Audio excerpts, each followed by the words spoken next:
You're listening to an Airwave Media Podcast. Hutchinson, Minnesota had some problems. For the adults of Hutchinson, the problem was the teenagers. They kept sneaking off at night to empty barns where they'd, brace yourself, dance. Who knew what sort of sin and heavy petting and French literature these barn dances might lead to? No, the adults of Hutchinson, Minnesota did not approve. And neither, it seemed, did the devil. One summer night, Satan himself suddenly appeared in the middle of the dance floor, and the debauched teens ran in fear. He showed up at the next dance, too. For a few months, it seemed like you couldn't go to a late-night barn dance in Hutchinson without getting chased out by the devil, pitchfork in tow. Until one night, when a 14-year-old boy had the good sense to shoot him in the chest. At which point the devil was revealed, Scooby-Doo style but bloodier, to be the local Methodist minister, dressed in a costume and flown in from the roof by rope and pulley. This is The Constant, a history of getting things wrong. I'm Mark Chrysler. Every episode, we look at the accidents, mistakes, and bad ideas that helped misshape our world. Find us at constantpodcast.com or wherever you get your podcasts.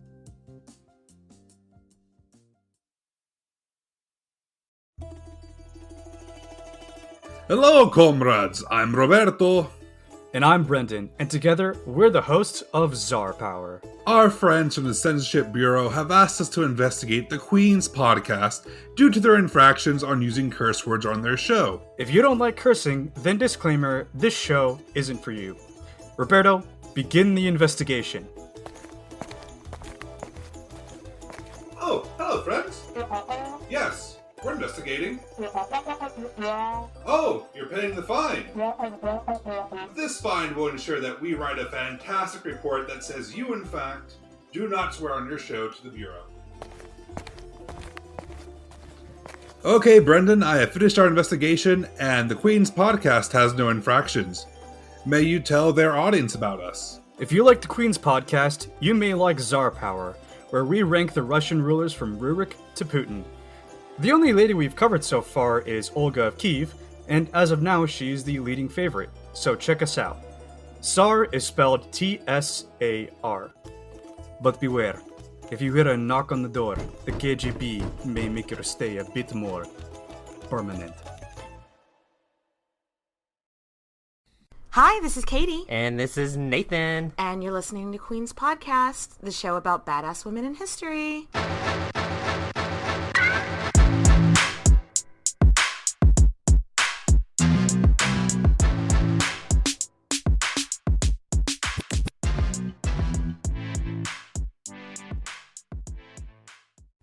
Nathan. Katie. That was not how I sing. So Hello, sir. That was beautiful. Nathan, we are heading back to Mother Russia with this episode. I am so excited about this one. This was a lot of fun. So, Nathan, tell us who we're talking about today. So today we are talking about Mathilde Kschessinska. Yes, she was a Russian prima ballerina, a socialite, and a mistress of the last Tsar of Russia.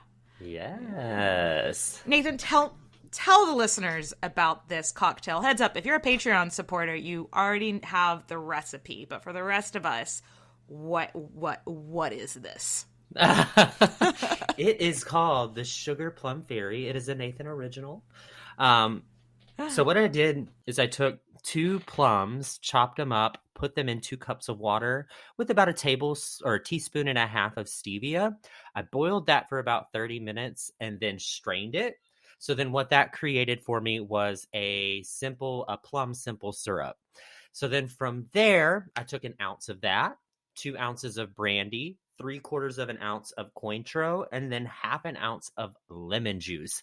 So you get a little bit of everything. You get the smoky flavor from the brandy, you get the sweet from the orange liqueur and from the plum, and then you get that little bit of acid and bitterness from the lemon. It is probably one of my favorite drinks. So I am extending my dry January by a week because I cheated in January. So I'm, again, not drinking today, but I am really jealous that because this sounds amazing. So will you promise me whenever I finish this extra week of dry January, you'll make it for me again? Absolutely.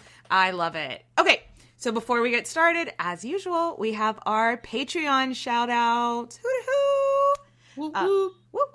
So first off, thank you to our Patreon supporters, Eden, Lizzie, Jasper, Carla, Alex, and Maya.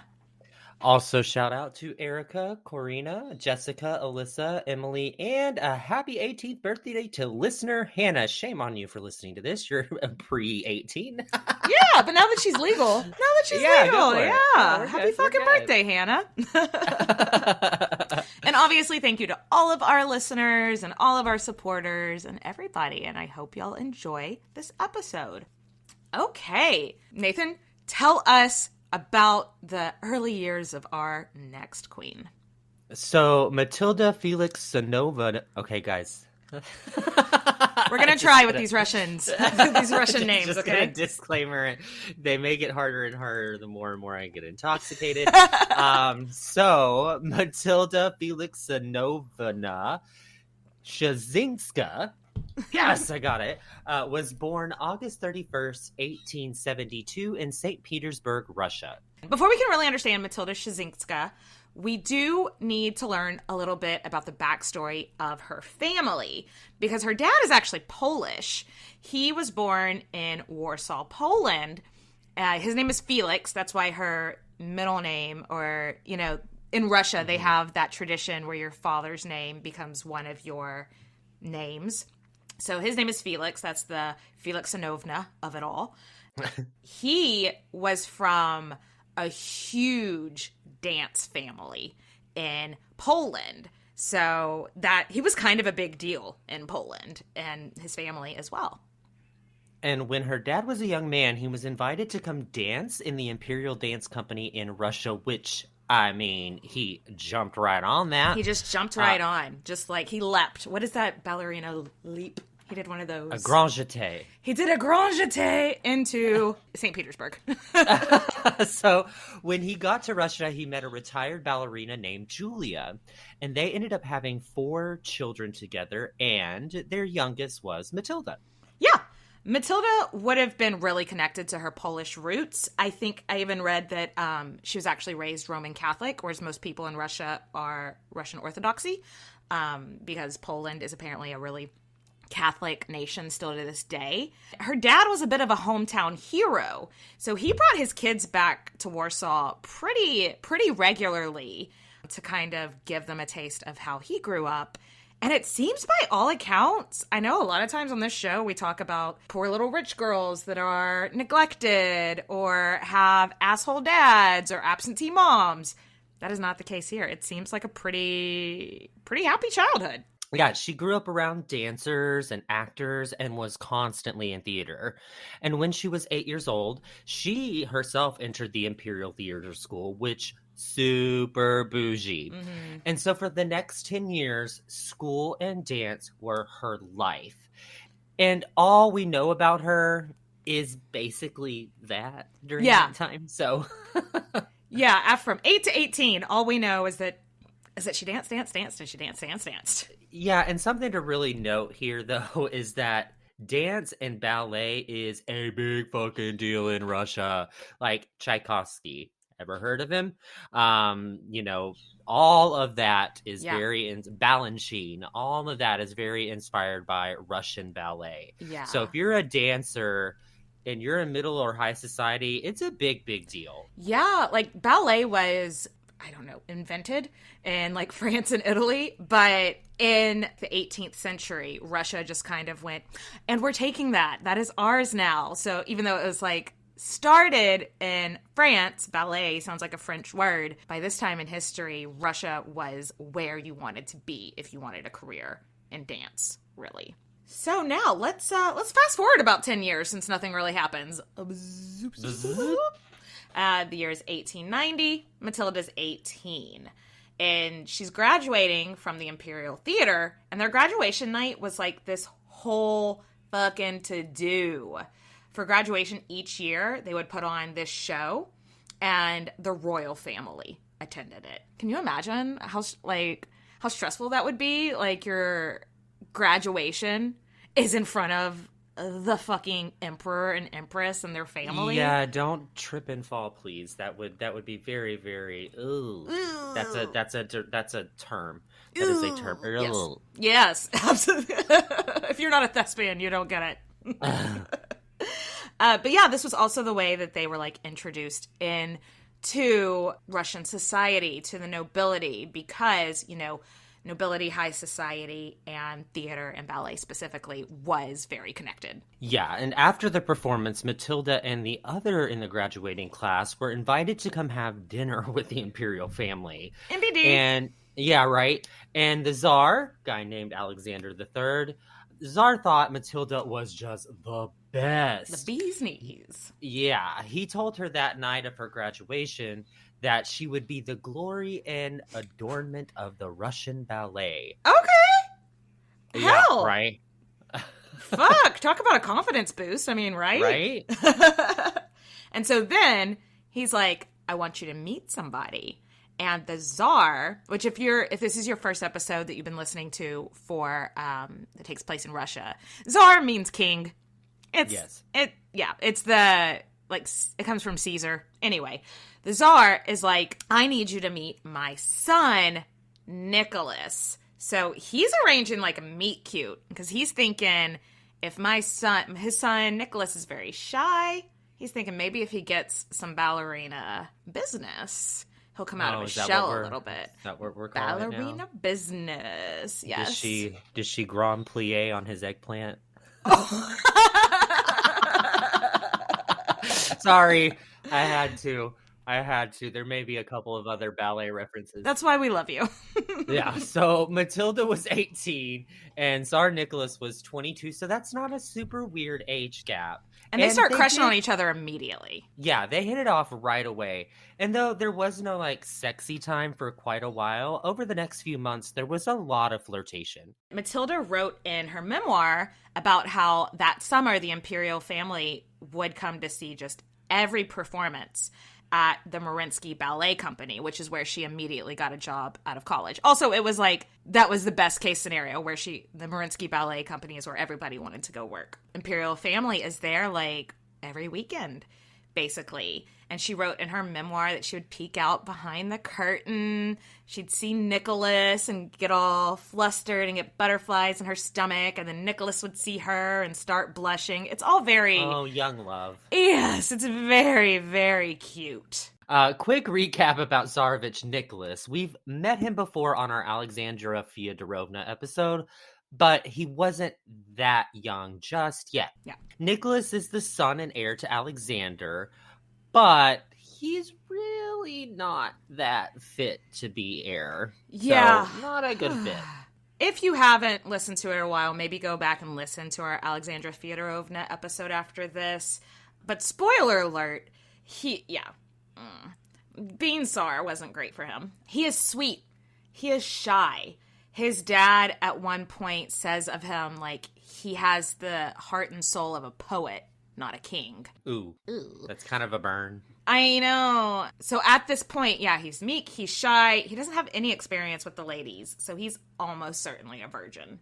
We seriously doubt Matilda had any boyfriends before this either, so they're both inexperienced and puppy love, and also he is handsome and sweet and adorable, and Matilda's just a little smitten kitten. Oh, I love this meow.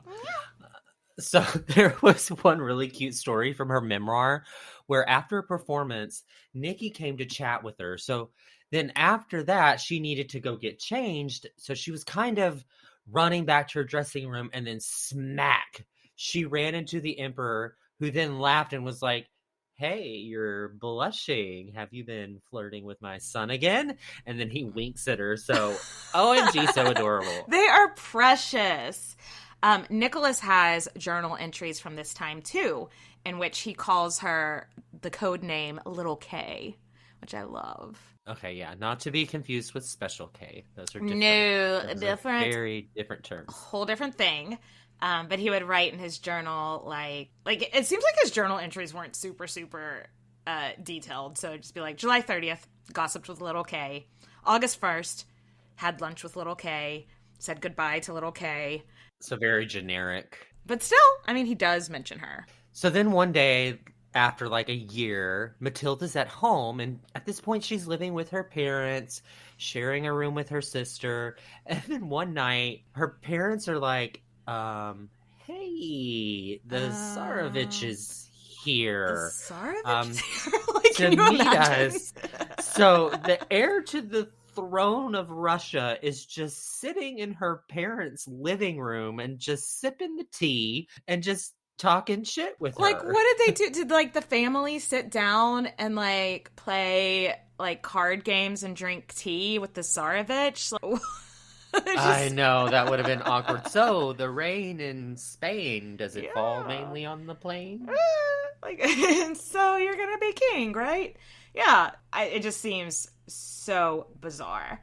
And again, from her memoirs, which you can find, her memoir is published in full for free online. So if you want, like, some nitty-gritty details about all this stuff, I'll link it in the show notes. But it sounds like Nicky, as she calls him, was just the absolute perfect little gentleman. Like, he was so sweet to her parents. He would bring her flowers. He wrote her love letters. He'd bring her parents gifts. Like, it's very cute, isn't it? It is.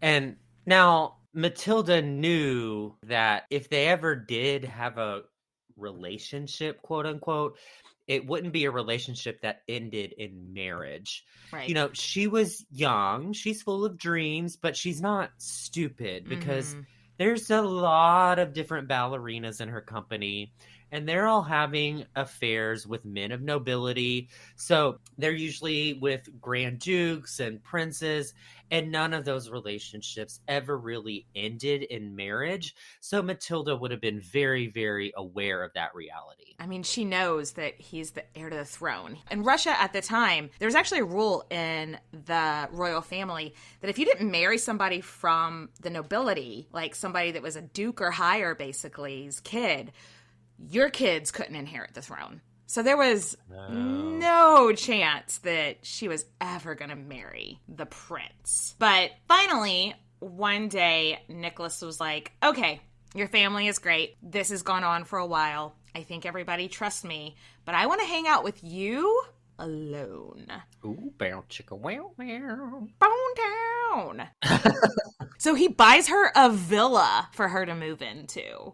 Okay, where can I sign? I mean, Nicholas is a hottie patati, and you gonna buy me a villa and take me to Bonetown? Sign me up. We talked about this a lot in the Alexander Fyodorovna episode because there's a lot of pictures of him. He was super cute. Yeah, like he's a stunner. Not a great king, but a very handsome man. Yes. But yeah, so he buys her a villa, and yeah, they finally get some alone time, and ladies and gentlemen, get ready for business, or something like that. We're open for business. There we go. Yeah, and by open for business, we mean her legs were open for business. Yes. And the and business I do not blame her. was his dick. Euro. So Dad Felix hated this. He told her, look, he's not going to marry you. You know that, right? And she was like, duh, but I don't care. She's 19. She's never been in a relationship. She's naive. And a prince just bought her a villa, honey. A villa. So she's moving into her little love pad, and Papa don't preach, keeping the villa. Made up my mind, and I'm keeping my villa. Yes. So, while she's got little heart emojis in her eyes, I think that's a good time to take a real quick break, top off our drinks, and then we'll come back and spill the rest of this royal tea. Yes. Oh my gosh, Nathan, have I told you about my newest obsession? No, what is it? Have you played the game Lily's Garden? I have. Oh my gosh, I can't believe you're into it. Yes, it is so addicting. Lily's Garden is a match 2 puzzle telenovela that has over 8,000, that's 3 zeros, guys, of relaxing puzzles with 40 more added every single week. Whether it's making over your garden or checking roofs for hunky benja playing neighbors. Oh, yeah. Lily's Garden has it all. Oh, and I almost forgot to mention, there are 0 ads. That's 0. So stop what you're doing. Like, literally, stop right now. Go download Lily's Garden for free today and discover how many mysteries and romances one garden can hold. You'll have a great time renovating the house Lily inherited from her Aunt Mary and uncover the secrets of her life. With adorable graphics and hours of gameplay, you will not be disappointed. You downloaded this terrific game. So Nathan, as soon as this episode is over, I'm going back to Lily's Garden. Yes! See you there! Was the Sphinx 10,000 years old? Were there serial killers in ancient Greece and Rome? What were the lives of transgender, intersex, and non-binary people like in the ancient world? We're Jen. And Jenny. From Ancient History Fangirl. We tell you true stories and tall tales of the ancient world. Sometimes we do it tipsy. Sometimes we have amazing guests on our show. Historians like Barry Strauss, podcasters like Liv Albert, Mike Duncan, and authors like Joanne Harris and Ben Aronovich. We take you to the top of Hadrian's Wall to watch the Roman Empire fall at the end of the world. We walk the catacombs beneath the temple of the feathered serpent under Teotihuacan. We walk the sacred spirals of the Nazca Lines in search of ancient secrets. And we explore mythology from ancient cultures around the world. Come find us at ancienthistoryfangirl.com or wherever you get your podcasts. And we're back. We're back, darling. Yes. And now little Kay and Nikki can finally have some alone time to do some pliés on that eggplant. Yes, grand pliés. Grand pliés, please. Something else we should mention is that during this time, Mathilde did a decent amount of social climbing. People were gossiping, and gossiping got people's seats in the theater, in the ballet, and they wanted to see the Tsarevich's mistress. Because of this, she was getting more and more roles. But she was very talented, too. People loved to see her dance. But also the fact that she was fucking the air had its draw, too. So she was rubbing shoulders with the right people and getting, her career was really taking off, too. Yeah, I'm loving this form of entertainment much more than the medieval form of entertainment of going to public executions. You actually went to the ballet to see the no mistress one died, of the king. unless something went really bad. 9 times out of 10, no one died at the Russian ballet. Probably a little more than 9 times out of 10, I would hope. So for 2 years, little Kay just lived her little dream. And from all accounts, it appears her little prince was just head over heels in love with her. And she was in love with him. And they had a pretty open affair for like the next 2 years. Yeah. Then, in 1893... 3 years after first meeting and first, crushing and everything, Nicholas mentions to her, hey, I'm going to this wedding in London for a cousin's wedding. And while I'm there, I'm going to see my cousin Alice, and I'm probably going to have to propose to her while I'm there. And he made it sound like, oh, it's just this dynastic marriage. It's something I have to do. Well, he very much played down the importance of this relationship to him, to his little Kay, or at least that's the way she's reported it in her memoirs. Which we think was probably just a nice lie to her. Yeah. Every other thing you read about Nicholas and his eventual wife Alexandra is that he was head over heels in love with her from the moment he met her. When they were kids. Yeah, years before he'd ever proposed. His journals say he's in love with his cousin Alexandra, or Alice is what sometimes she was called. All his friends and family say he's always been in love with her, but literally, what is he supposed to do with his mistress? What is he supposed to tell her? He's not exactly the experienced guy in relationships, so he's just trying to play it cool. Mathilde went into a bit of a panic, realizing that the end of their relationship was probably coming. She always knew that, they couldn't get married, but she probably hoped to have a few more years. They were still pretty young. After this, Nicholas slowly started to distance himself for her. That just broke her poor little Kay heart. Yeah. And finally, in 1894, 3 years after their affair began, Nikki's engagement was announced to Alexandra. And after that, that's when there was no more sleeping with Mathilde ever again. No more Grand Pliés on the eggplant. Nope. No more Grand Pliés. Nope. I mean, we can't be super mad at that. Nicholas came to her house. He didn't ghost her. He came to her house and, like, explained to her, like, hey, I don't want to start a marriage being unfaithful. I intend to be a faithful husband. I don't intend to keep a mistress. And I want to be fair to you, but I want to be fair to her. So this is over. Which, like, I can't be mad at that. Can you be mad at that? I respect. Yeah. Yeah, a lot of rich men back then would have kept their side of ballerina, you know, their little piece on the side, and married the princess, but he's not a bad guy, just a bad king. There you go.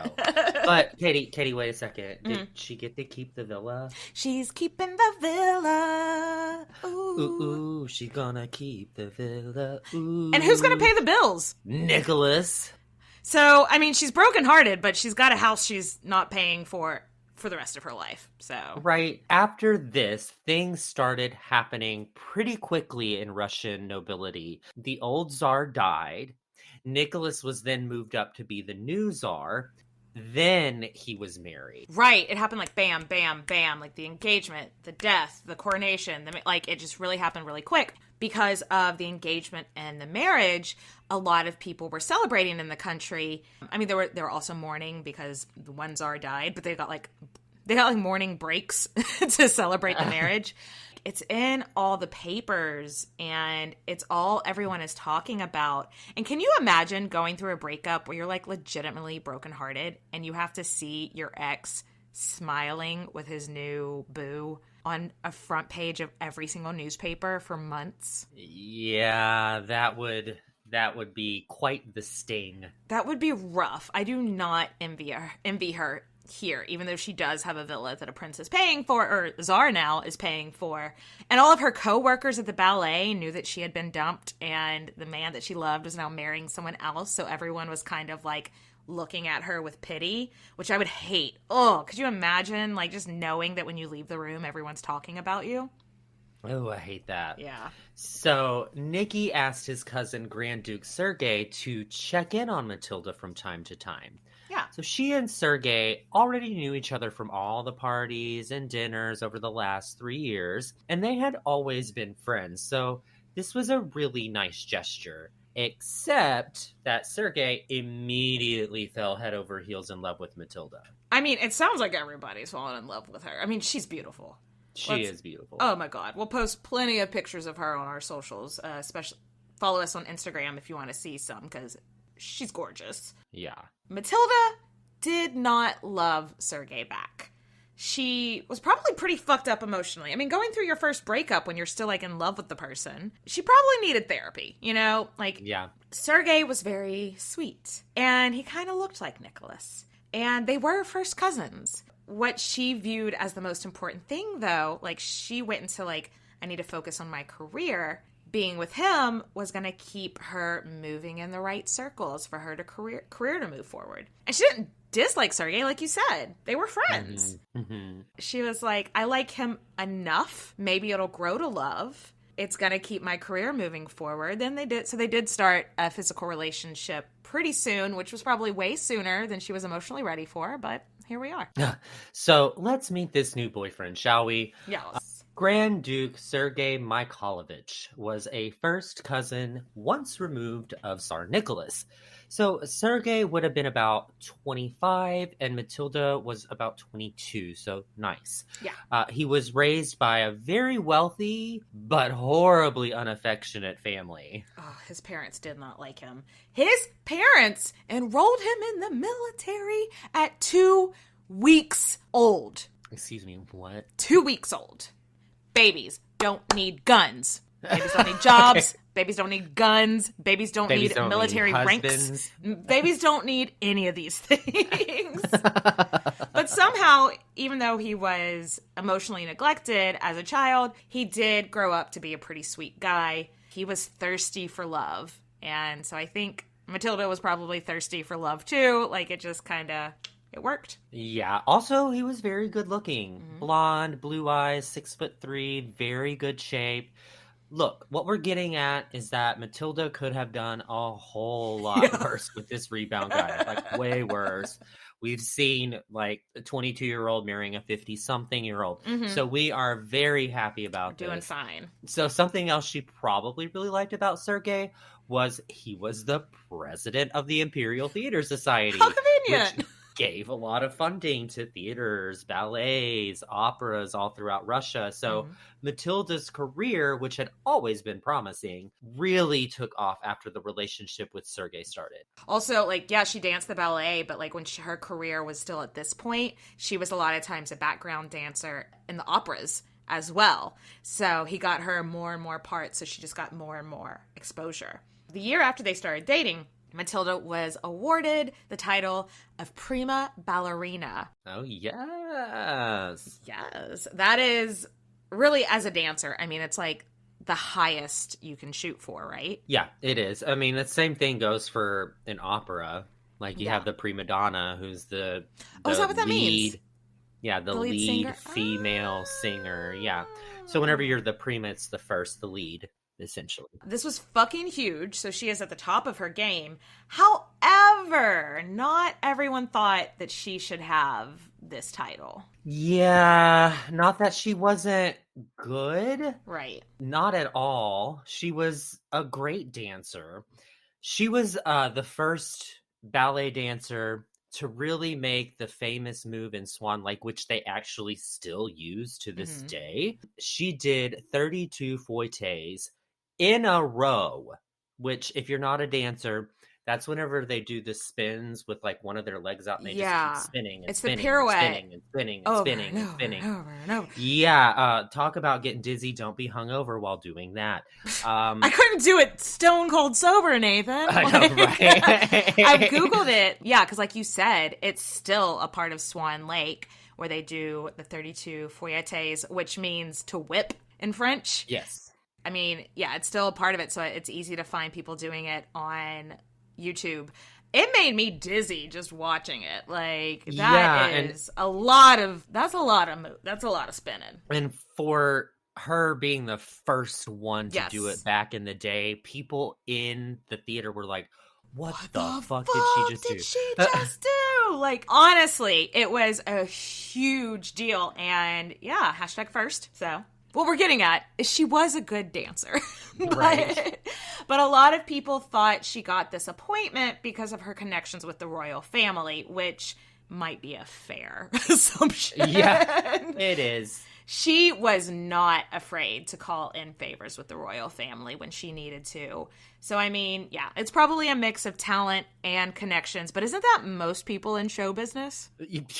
Yes, it is. I mean, 100%. But now she had name recognition, and so the people were really lining up to see this scandalous royal mistress who has been with the Tsar, who has been with this Grand Duke, head of the military dude, and on top of it, she could make you dizzy with all the spinning in a good way. So, yeah.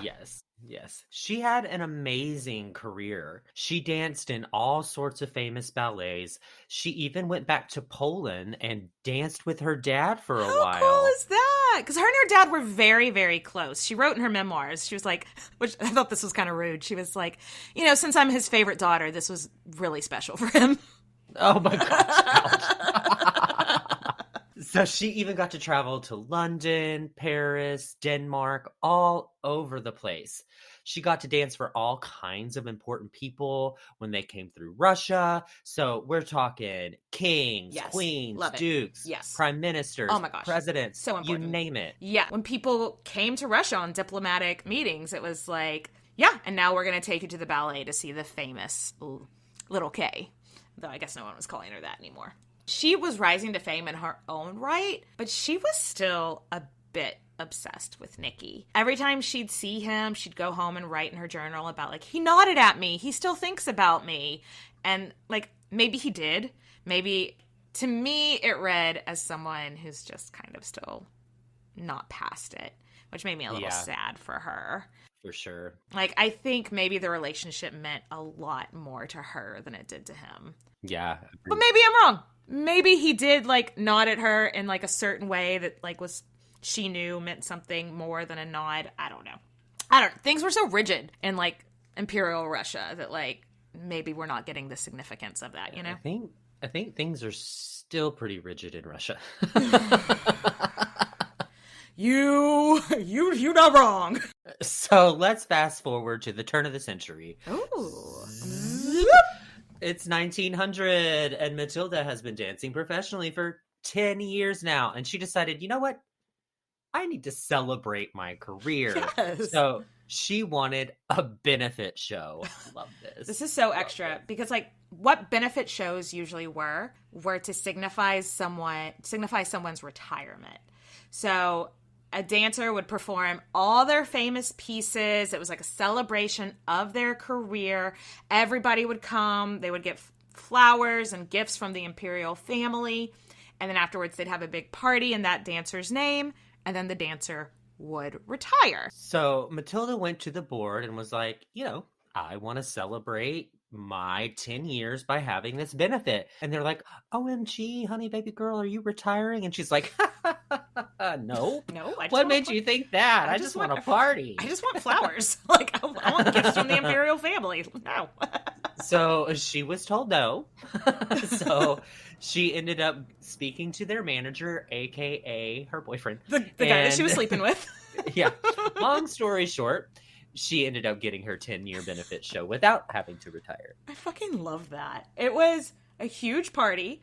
She received 93 bouquets of roses. 93 bouquets. Very precise. And like I said, at these benefit shows, they would get a gift from the imperial family. And so Sergei gave her this brooch, and she was like, this is from Nikki and Alexandra. And the Empress told me she picked it out herself and wanted me to give it to you and send her best regards. And so, like, I kind of wonder if Sergei made that up. Oh, just to kind of make it seem even more special. Because, like, unless Alexandra didn't know about Nicholas's relationship with her, why would she be buying Matilda a brooch hand-picked out herself, you know? Yeah, no, that does make sense. Anyway, that's speculation. A few nights later, she held a small dinner party at her home to celebrate. So she writes in her memoir, "This is the night that changed my life," which is very Nathan to say. Yeah, very dramatic. So Sergei invited a few of his cousins that Matilda had met before. And now, hold on to your butts, ladies and gentlemen. Grand Duke Andre has entered the chat. From the moment Matilda saw Grand Duke Andre Vladimirovich, she was like, who the fuck is that fine piece of ass? So let's meet Andre. Grand Duke Andre, another one of the Tsar's first cousins, is 7 years younger than Matilda. So that's a change. The other guys have been older than her, not by much. I love this. I love this. She's just moving through this family like it's nobody's business, and I love it. Right. Turning the page. Next, yes. Like, what Grand Duke can I get in my bed next? Love it. Andre was the youngest of 4 boys, and he was a mama's boy. His mother is his best friend. Nathan, I actually think we should cover his mom on Patreon. That would be fun. That would be a good one. Yeah. So, unlike Sergei, Andre was raised in a very affectionate household. Obviously, he's a mama's boy. Yeah. So, parents, very loving, family, very tight-knit. But unlike his cousins Sergei and Nicholas, Andre kind of didn't care about any of his royal duties. Like, Nicholas cared about him, and he just wasn't good at it. Yeah. Andre just didn't give a fuck. Yeah. So he didn't want to be in the military. He didn't care about meeting with diplomats. He's just not into politics. He likes art. He likes wine. He likes chillin', which hard saying. Hey! Yeah, he is the youngest son of a youngest son or something like that. He's like, I'm never going to be czar. Why don't I just do the things I like? And one of the things he liked was Matilda. And Matilda liked him very much as well. And it wasn't long before the two of them were sleeping together. Oh, okay. So she broke up with Sergei. Hard nope! Hard nope. She continued. Love this. Yes. She continued to see Sergei, who was very, very protective of her and was still like paying all her bills and everything. And she started a relationship with Andre. And this went on for 17 years. What? She was a mistress to both of these first cousins, who are both Grand Dukes in the imperial family. Both of the cousins knew about the affair. It made family reunions very awkward, but they made it work. Oh, gosh. So in 1902, at the age of 30, Matilda has a baby boy. And the father was... Where's Maury Povich when you need him? Retired. You are not the father. Her son, they named her son Vladimir. And that's Andre's father's name. It was almost certainly actually Andre's son, but we just didn't have any real way of knowing. But Sergei was, officially, she was only Sergei's mistress. Like, even though the whole family knew about the sleeping with both of the Grand Dukes, it wasn't like an open thing. So Sergei was like, I know it's probably not my son, but I love you and I want to be a dad. And I think I'd be a good dad. And I'm going to support this child, and I'm going to continue to support you. And what is she going to say? No? You know, like, yeah, right. Because it would have been a huge scandal if Matilda had been like to the world, like, actually, I have also been sleeping with the Tsar's other cousin, you know? Yeah. So they called the little boy Vova, not to be confused with vulva. Nope. Whole so different word. So they called the little boy Vova, and Matilda was so in love with him. Yeah. About 6 months after Vova's birth, she went back to work, but honestly, at this point, her star's starting to fade a little bit. There are new dancers, and I mean, in modern day terms, dancers' careers don't last that long at all. Yeah. You're lucky to make it 10 years because of just the sheer you put your brutality that you take on your body. Yeah. Yes. Your knees are screwed, your ankles are screwed, everything hurts. So it makes sense. I mean, it sucks, but after 13 years of being on the stage, right, it's probably about time that Matilda's star starts to fade so somebody else can move up, right? Yeah, and if you're interested in like the politics of the dance theater, the company and everything, she does go into it in more detail in her memoir. At first, Matilda did not go gracefully. So there's a story about how there was this new dancer who was like the new it girl who would later go on to be the prima ballerina, and her name is Olga Preobrazhenska. Nailed it. And so she was performing in this dance that Matilda thought she should have been cast in. Matilda was like, this was my part, this is bullshit, that Olga got it. At a different scene in the show, there were chickens, and while Olga is performing, like, the ending number of this play, Matilda goes and lets all the fucking chickens out of the coop. Live theater. Fuck. Oh my gosh. Olga is, like, doing her performance, and all these chickens run on stage. I guess Matilda thought that Olga would just, like, die of embarrassment, and Olga just kept dancing.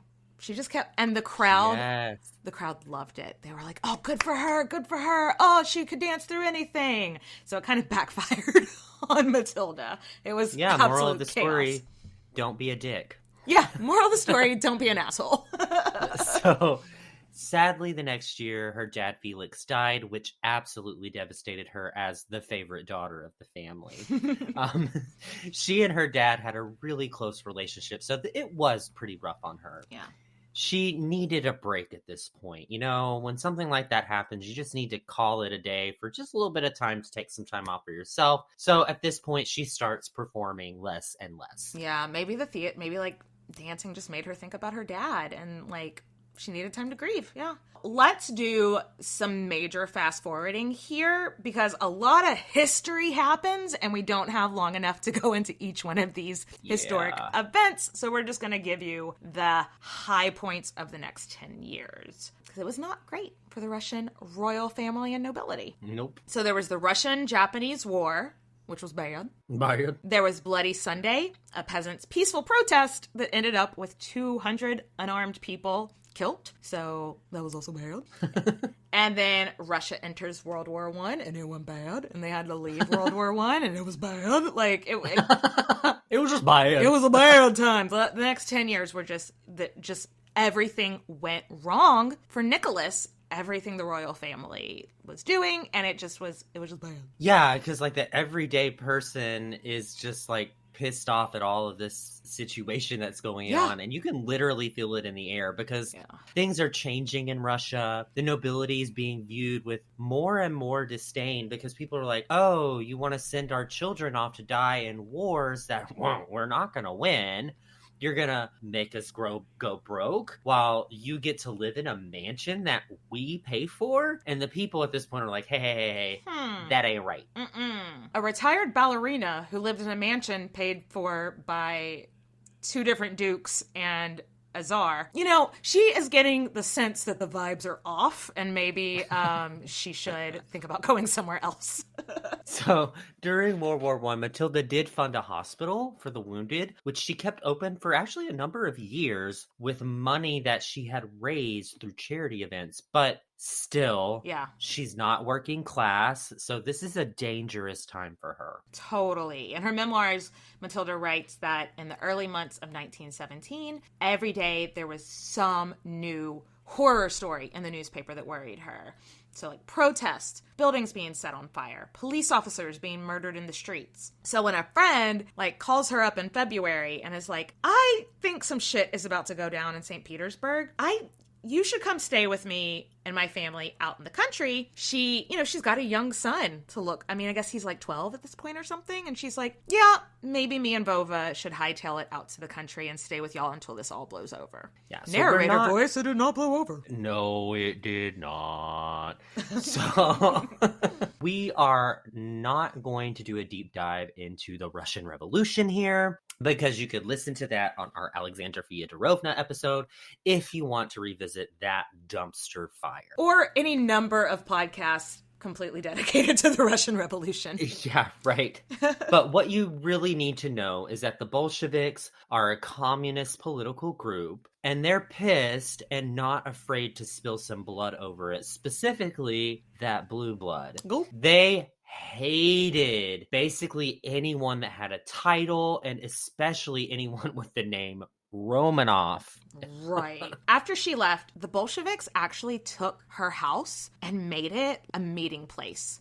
I want to say Vladimir Lenin did like a speech to the Bolsheviks, like a famous speech to the Bolsheviks in her front yard. So she hears that they are just ransacking her house. They're wearing her furs. They're wearing her diamonds. But what really upset her is that they burned all her letters from Nikki, all her pictures with Nikki, and all the evidence, basically any physical evidence that existed of their relationship. Shit is getting scurry, and a lot of the nobility and anti-revolutionists were like, hey, we should GTFO out of Russia.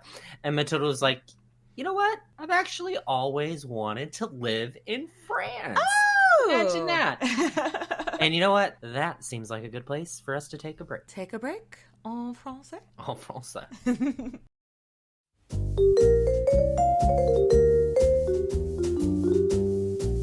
Have you ever wondered what really happened to Amelia Earhart or the lost colony of Roanoke? Do you ever find yourself scouring the internet for vicious Victorians and their murders by gaslight? Or perhaps you're just sick and tired of women being constantly misrepresented or plain lied about throughout history? If so, join me, Katie Charlwood, history harlot and reader of books, on Who Did What Now, the history podcast that's not your history class. Part of the Airwave Media Network. Available on Apple Podcasts, Spotify, or wherever you listen to podcasts. Adios, au revoir, au revoir, my friends. Bye-bye.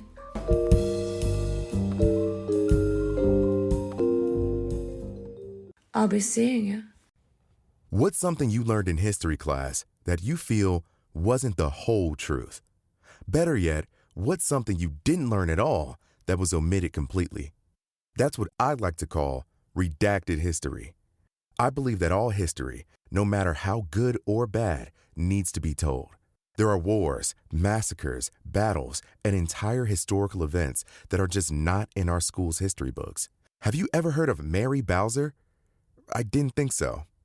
My name is Andre White, the host of the Redacted History Podcast, the place where history's forgotten events, heroes, and villains get their story told, one episode at a time. So come huddle around the campfire with me and get ready to hear the stories that you were robbed of. And get comfortable. We're going to be here a while. The Redacted History Podcast. Real history never dies. Stream the Redacted History Podcast on Apple Podcasts, Spotify, or wherever else you get your podcasts. And we're back. And the year is 1920. And Mathilde, her son Vova, her lover Andre, and his mother Marie have been living in exile out of St. Petersburg in this... They moved around kind of a lot as it got worse and worse for the Russian nobility, but now they're like living in this port town in bumfuck nowhere of Russia, basically waiting for a boat, waiting to be rescued by either the French or the Italians or the English. Whoever was sending a boat, they were just waiting to get on it. Kind of sad though. They did have chances to leave earlier, but Andre's mom kept being like, no, we're going to be able to go home soon. She was in denial about the whole situation. So a lot happened since she left St. Petersburg. First, Nicholas abdicated and the monarchy was completely dissolved. And sadly, at this time, her other boo thing, Sergei, ended up dying. So this is tragedy. Yeah. And he had told Mathilde basically, hey, I'm not leaving St. Petersburg. I'm not leaving Russia. You know, this is all gonna blow over. Until it didn't blow over. It did not blow over. On July 18th, 1918, Nicholas and his entire family were assassinated. Oof. Then the following day, Sergei, who had been, I believe, being kept by the Bolsheviks in a labor camp, him, along with 4 of his Romanov cousins, were all assassinated as well. Like, they are just trying to wipe out the entire Romanov family. Romanov with their heads. Romanov with their heads! Oh!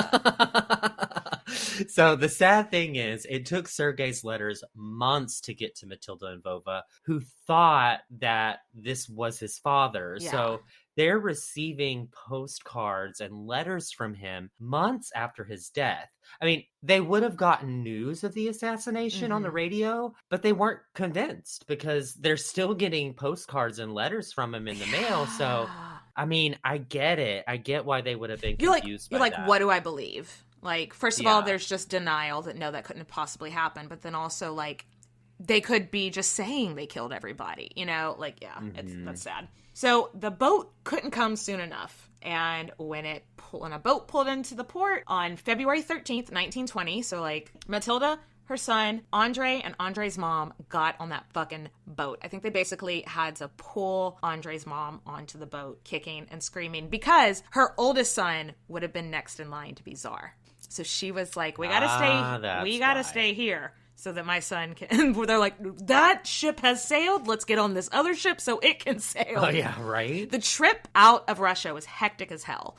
It's long. They made a whole bunch of stops. I think they stopped in like Constantinople and Italy and all these places. It was crowded. They couldn't bathe. It took like a month to get to France. It was, it sounds stressful. Yeah, but after a month of traveling, finally arrive in France. Bonjour. Yeah, bonjour. During World War I, the Tsar had ordered all Romanovs to sell their international personal property. So Andre had bought a villa in a French seaside under Mathilde's name. Sneaky. Really sneaky. But that's where they ended up living now. But they probably never envisioned it to actually be her primary residence. Right. So now she's having to share cramped living quarters with her traumatized teenage son, her lover's overbearing mother, who does not approve of Mathilde, but is like, okay, bitch, you want to live in a villa or what? You want to get back on the boat and go home and get killed? You want to get killed? You want to live in the ocean? Then That's what I thought. That's what I thought. It's technically my villa since it's in her name. And they're not married. So if she wanted to kick Andre and his mom out, she legally could, you know? She could have. It was cramped, but it was safe.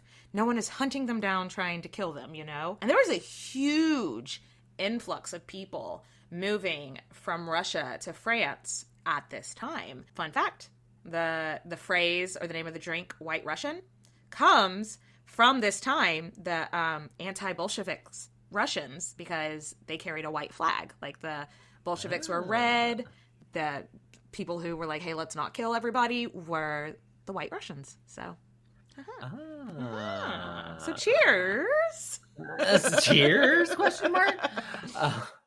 So arriving in France, they were basically penniless, which isn't something a Grand Duke is particularly used and equipped to dealing with. But there were a lot of other exiled Russians in and around their town, some which had already been there for about 2 years. So everyone kind of pitched in and helped each other out and built a community. And then a few months later, Andre's mom died. I don't think of anything traumatic or anything. I think she was kind of old. But her name was Marie of Mecklenburg-Schwerin, and she's really interesting, but we don't have time to go into that. All you need to know is she is now dead, and there's one less person in their cramped villa. But that means that Andre feels like he can marry Mathilde without being judged by his mother. Mm-hmm. So not exactly the romantic proposal that we're looking for. I love you so much, and Mom is dead. Will you marry me? Yeah, right? And then the two get married in a Russian Orthodox church called the Church of St. Michael the Archangel in Cannes, France. Yes, this church is beautiful. I will definitely put it up on... I love Russian architecture, though. I know, that's why I want to visit Russia, but they are so homophobic. It's so over the top, and it's so ridiculous, and I love it. And this church is beautiful. After this, Mathilde got to use the title princess. Like we said, Andre's brother is now officially the head of the Romanov family. He's not living in Russia because he didn't get killed. He didn't want to get killed. So he's like, I don't know, maybe he's in Italy. I can't really remember. He had to give her the permission to use the title princess now, which seems pretty useless at this point. Yeah. But whatever makes you feel fancy, girl. Like, all right. And her son was given the last name Romanov because he had never officially got to be called a Romanov before. But now he is. Don't go to Russia because Romanov with your head. Romanov with your head. That is so good. That is so clever, Nathan. So, side note, there are all kinds of rumors that Mathilde's son was actually Nicholas's, or that she had a secret baby with Nikki that she adopted out, but we're not buying it. We know she had no qualms with calling in favors to the royal family.